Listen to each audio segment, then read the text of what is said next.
Good morning students, I am Dr. Priyanka Bhalerao and welcome to my channel Royal Educational Services। तो आज हम complex variable के ये कुछ इंपॉर्टेंट डेफिनेशंस लेके आए हैं। एक्चुअल में ये डेफिनेशन है पर ये क्वेश्चंस में आती है, जैसे कि सिंगुलर पॉइंट्स के बारे में हम देखते हैं ना कि हमारे जो सिंगुलर पॉइंट के हैं वो क्या होते हैं।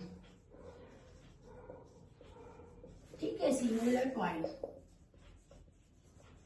सिंगुलर जो पॉइंट्स हैं वो ऐसे पॉइंट है जहां पर जो फंक्शन होता है वो एनालिटिक होता है। ठीक है, singular point is a function F Z in the point at which the function is cease to analytic. ठीक है, ये इसकी प्रॉपर डेफिनेशन है कि सपोज आपके पास में 1 में z-1 जो है वो एक फंक्शन है, तो उसका जो सिंगुलर पॉइंट रहेगा वो z इज इक्वल टू 1 रहेगा। इसी की डेफिनेशन मैं यहाँ पर लिख रही हूँ, इसको आप नोट डाउन करेंगे। अ singular point of a function, a singular point of a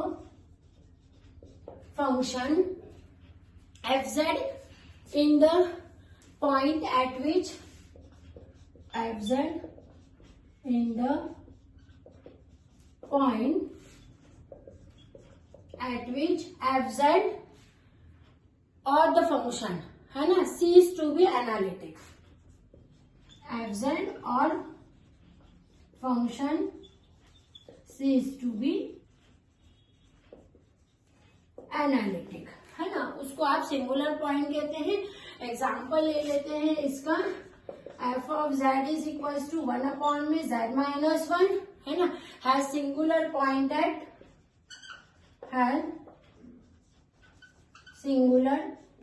at z is equals to 1 है ना।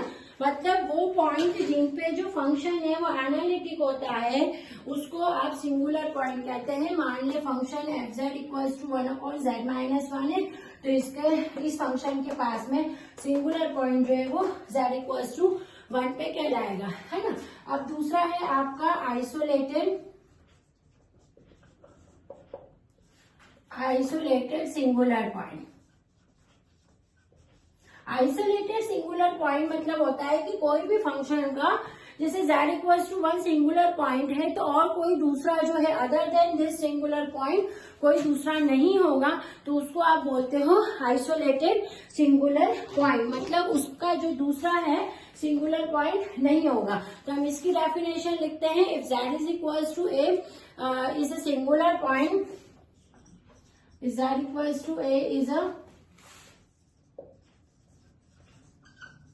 singular point of the function fz, of the function fz। ठीक है, फंक्शन fz का यदि ये सिंगुलर पॉइंट है of the function fz, then there exists a circle with the center, then there exists a circle with the center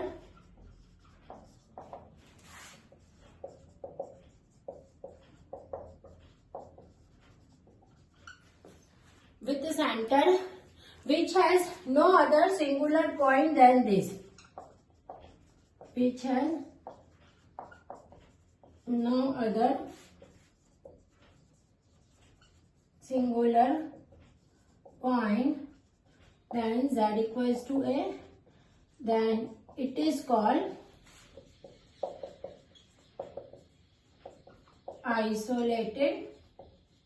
isolated singular point का मतलब यही होता है सिंपल। ये तो मैं आपको डेफिनेशन, क्योंकि डेफिनेशन जो है पूछी जाती है कि यदि z इक्वल्स टू a किसी फंक्शन के पास में सिंगुलर पॉइंट है तो उस फंक्शन के पास में कोई दूसरा point z equals to a के अलावा नहीं एग्जिस्ट करता है। ऐसे पॉइंट को हम बोलते हैं आइसोलेटेड सिंगुलर पॉइंट। ठीक है, ये आइसोलेटेड सिंगुलर पॉइंट की आपकी प्रॉपर डेफिनेशन है। अब उसके बाद हम पोल्स पे आते हैं कि पोल्स क्या होते हैं। मतलब जो आपका मान लो z-a, पोल को समझते हैं। यदि z-a जो है आपका इन इक्वेशन, यदि z-a जो है वो number of non negative power है, तो यहाँ पर z इक्वल्स टू a जो है पोल ऑफ ऑर्डर n है ना. If z minus a is number of negative powers of if, ऐसे लिखेंगे, if a negative powers of z minus a in equation, अगर इक्वेशन में z माइनस a की negative power होती है तो जो then z minus a is a pole of order 1 है ना. इसका पावर कितनी है 1 है, तो z माइनस a जो है वो ऑर्डर 1 का पोल होगा. ठीक है. और वो पोल जिनके ऑर्डर 1 और 2 होते हैं उनको सिंगुलर या डबल पोल कहते हैं. A pole of order 1 and order 2 is called singular and double pole. Pole की भी डेफिनेशन और क्वेश्चन जो है आती है. एग्जाम्पल ले लेते हैं इसका हम. 1 अपॉन में z माइनस 2 की पावर 2 और z माइनस 3 की पावर 4.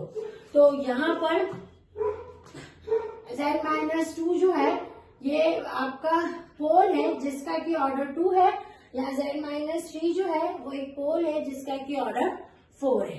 ठीक है. तो ये आपके पोल के बारे में हो गया है कि यहाँ पर z minus 2 is a pole of order 2 और z minus 3 is a pole of order 4. ये ऑर्डर होता है उसका. ठीक है. तो ये आपका पोल की डेफिनेशन हो गई है. इसके साथ ही इसके अंदर रेसिड्यू का फॉर्मूला होता है. रेसिड्यू के फॉर्मूला और रेसिड्यू जो थ्योरम है वो भी आती है कई बार, उसकी भी डेफिनेशन पूछते हैं तो हम लिखते हैं रेसिड्यूज.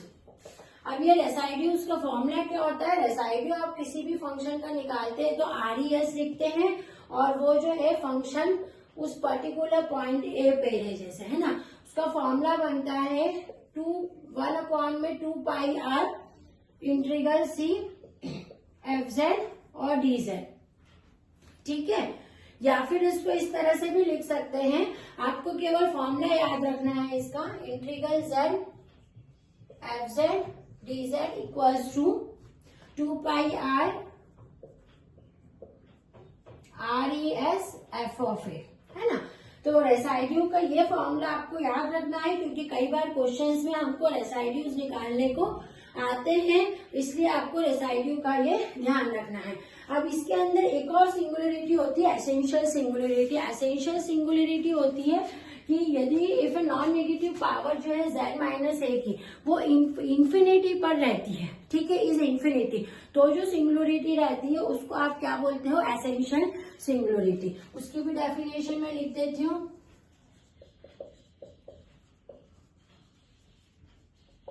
क्या बोला मैंने, इफ